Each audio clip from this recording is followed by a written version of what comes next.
Olá, aluno. Estou de volta aqui mais uma vez para mais uma videoaula, né? Nós já tivemos um contato aí e vamos dar continuidade à nossa revisão sobre noção de conjuntos, que a gente já falou, conjunto dos números naturais, conjunto dos números inteiros. Agora a gente vai revisar conjunto dos números racionais, tá bom? O conjunto dos números racionais, quando nós acrescentamos as frações não aparentes, positivas e negativas ao conjunto dos números inteiros, que é isso aqui, tá bom? Obtemos o conjunto dos números racionais. Professor, o que é uma fração não aparente? Para a gente falar sobre fração não aparente, vamos relembrar um pouquinho o que é uma fração aparente. Eu coloquei até aqui destacado, tá? Então, coloquei alguns exemplos de fração aparente. Eu tenho aqui 12 dividido por 4, né? Que o resultado vai ser 3, menos 8 dividido por 2, o resultado vai ser menos 4. Ou seja, a aparência é de fração aqui, ó, 12 sobre 4, ou 12 quartos, menos 8 meios, ou 8 sobre 2. Então, a aparência é de fração, mas é representada através de um número inteiro. Por que é representada através de um número inteiro? Porque a resposta aqui, 3 e menos 4, ele pertence ao conjunto dos números inteiros. Então, quando ele diz que o conjunto dos números racionais, agora, além de ser natural, os seus elementos, além de ser inteiro, ele também pode ser uma fração não aparente, ou seja, você pode dividir um número inteiro por outro inteiro e ter um resultado aí com casas decimais finitas, tá? Por exemplo, meio, já até coloquei aqui, ó. Meio, se você dividir meio aqui, você vai ter um resultado de 0,5. Se você dividir aqui, ó, menos 3 meios, você vai ter um resultado de menos 1,5 e assim sucessivamente. Então, a junção dos números naturais, que são os números positivos, os números inteiros, que são os números positivos e negativos, e as frações não aparentes, que são aqueles números divididos e têm um valor não exato, mas finito, nós conseguimos definir ou construir o conjunto dos números racionais. Tá bom? Então, essa noção aí tem que estar bem explícita, bem claro para você entender.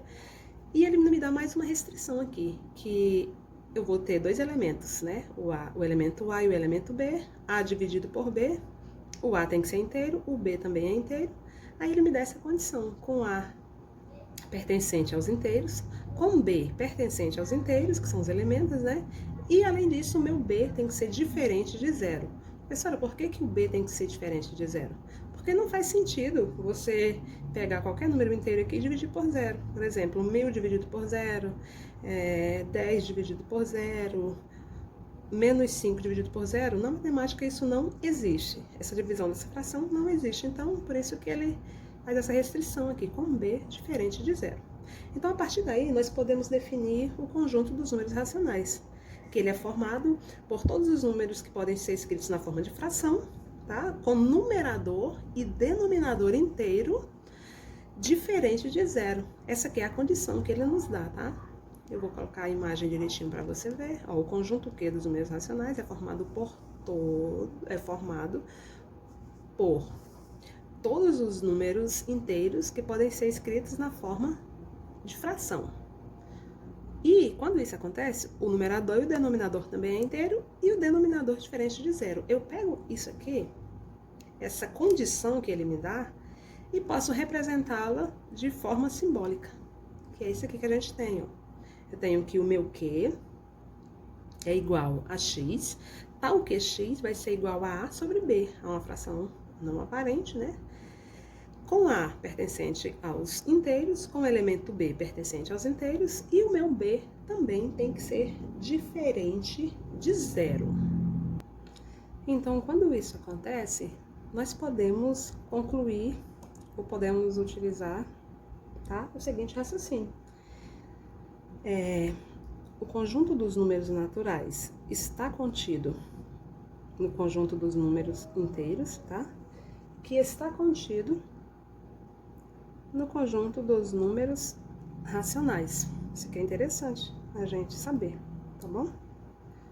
Todos os elementos dos naturais pertencem ao conjunto dos números inteiros. E todos os elementos do conjunto dos números inteiros pertencem ao conjunto dos números racionais, tá? Eu estou falando de elementos. Quando se fala de conjunto, eu faço a leitura do está contido, que é esse símbolo, tá bom? Naturais está contido nos inteiros e os inteiros está contido no conjunto dos números racionais. Agora, com esses números racionais, nós podemos efetuar divisões que eram impossíveis, só com números inteiros, tá bom? Vou até colocar um exemplo aqui para vocês. Deixa eu dar uma organizadinha aqui na minha folha, tá? Pra gente colocar um exemplo. Vou colocar 2 exemplos aqui para nós.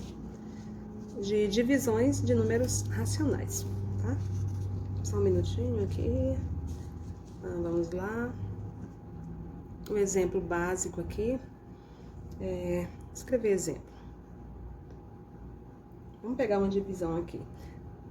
17, tá? Dividido por 9. Eu posso representá-lo em forma de fração, 17 nonos. E isso aqui vai ser igual a 1,888 e assim sucessivamente. Professora, mas a senhora não falou que os números racionais possuem casas decimais finitas? Sim, mas aqui nós estamos trabalhando com dízimas periódicas, ok? E esse número, ele possui um período, então ele pode ser reescrito dessa maneira, 1,8. Como é o número 8 que se repete, então nós temos uma dízima periódica. Então nós podemos dizer, deixa eu escrever aqui que é para vocês não esquecer, tá? É uma dízima periódica. Então, a partir daqui, nós podemos dizer que os números racionais são todos os números inteiros positivos e negativos, e também as dízimas periódicas, aqueles números que possuem um período que podem ser reescritos dessa maneira, tá bom? Eles estão contidos no conjunto dos números aqui racionais, ok? Contido não, pertence, na verdade. Está contido é para conjunto e pertence é para elementos. Outro exemplo aqui que eu posso utilizar, vamos colocar aqui, deixa eu pensar aqui, menos 7, vou colocar até como uma expressão numérica, menos 7, dividido por mais 2, isso aqui vai ser igual a minha fração menos 7 meios, né? Vou colocar o sinalzinho de mais, a gente não precisa, mas só por questão mesmo de visualização. Isso aqui também pode ser reescrito através dessa fração, menos 35 décimos, tá? Que vai ser igual a menos 3,5. Olha aqui, é um número decimal com casas decimais finitas, tá bom? Então, esses 2 exemplos básicos aqui de números racionais, tá? Eles poderiam ser acrescentados aqui no meu conjunto, né? Dos números racionais, mas vamos deixar ele aqui. Tá ok, gente? Pessoal, então nós podemos concluir a partir disso aqui, ó, que os naturais estão contidos nos inteiros e os inteiros estão contidos nos racionais. Nós podemos dizer que todo número inteiro, está aqui, desculpa, aqui, todo número inteiro, ele é racional, ele está aqui. Mas nem todo racional, que está nessa parte aqui, é um inteiro. Por exemplo, menos 1, ele vai ser um número inteiro e também um racional. Já o número 4,2, se eu colocasse aqui 4,2, 4,3, ele é um racional, mas ele não é um inteiro. Ou seja, a ida, digamos assim, usando uma linguagem mais grosseira, vale para os números inteiros, mas a volta não vale para os números racionais, nem sempre, né? Algumas vezes sim e algumas vezes não, tá bom? Então, espero que tenha ficado claro essa questão de noção do conjunto dos números racionais. Vamos conhecer agora o nosso novo conjunto, que é o conjunto dos números irracionais. Pessoal, então a partir daqui do estudo do conjunto dos números inteiros, naturais, inteiros, racionais, surge então o conjunto dos números irracionais. Vocês podem observar que ele está separado aqui desses 3 conjuntos, tá? Nós já conhecemos os números racionais porque nós sabemos que eles podem ser representados. Ele não pode ser representado como uma forma de fração.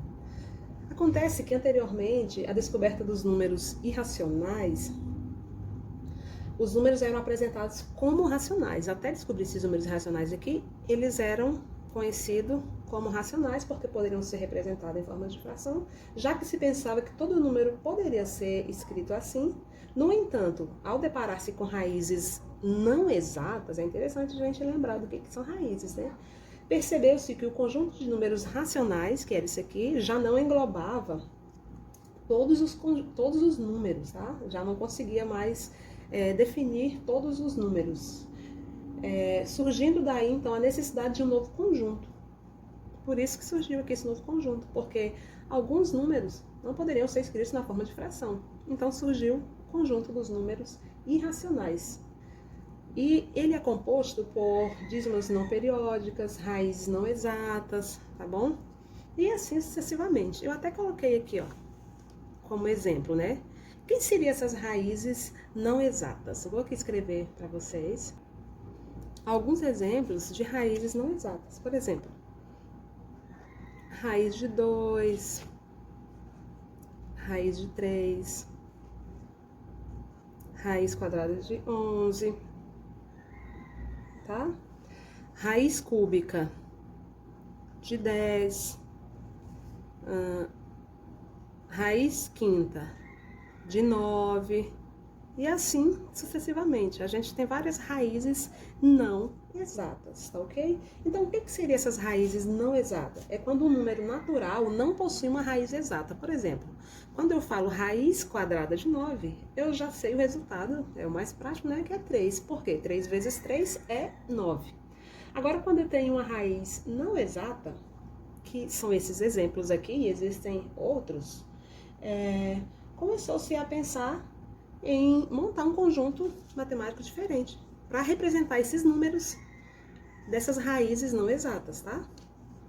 Por exemplo, o valor de raiz de 2, se você pegar uma calculadora aí, você vai encontrar um número aproximado, mais ou menos assim, ó, 1,41, 42, 13, 56, 2 e sucessivamente.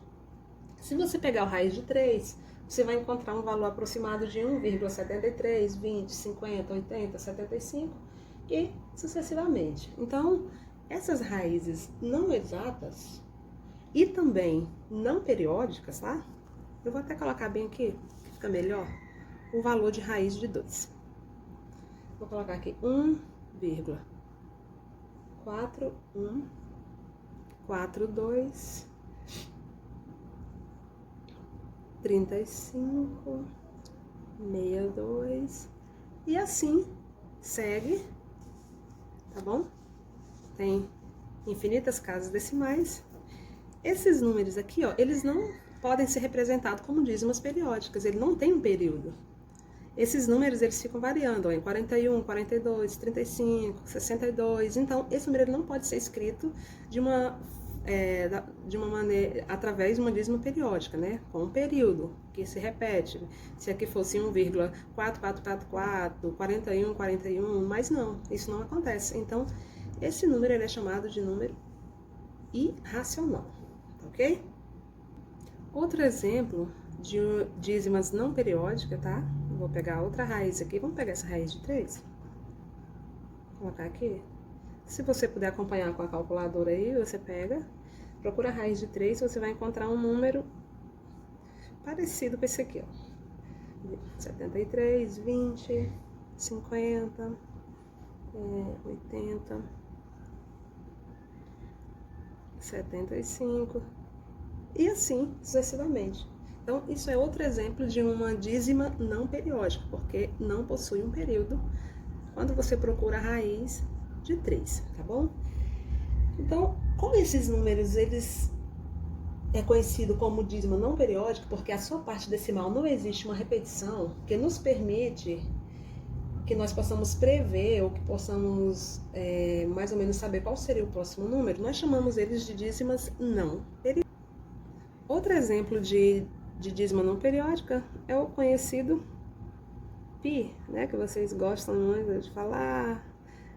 É o número pi, que ele tem um valor aproximado de 3,14, 15.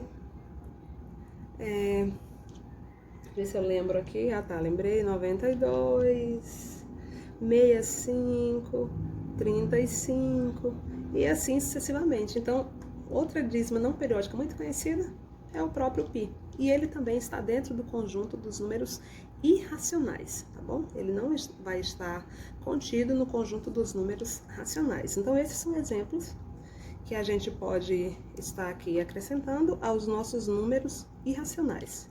Eles são raízes não exatas e eles são dízimas não periódicas, tá bom?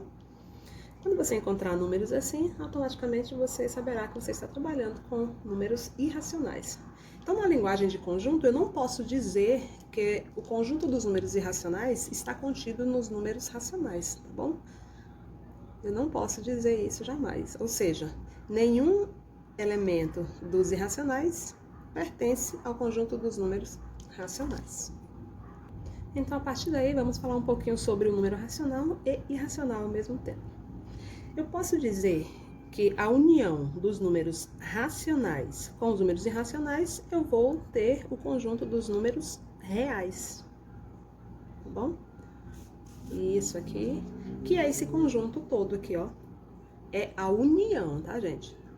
Quando eu vou unir o conjunto dos números racionais com os irracionais, eu vou chegar no seguinte conjunto, que é o conjunto dos números, vou colocar aqui, reais. A união desses dois conjuntos, ou seja, a união dos racionais com os irracionais, forma o conhecido conjunto dos números reais.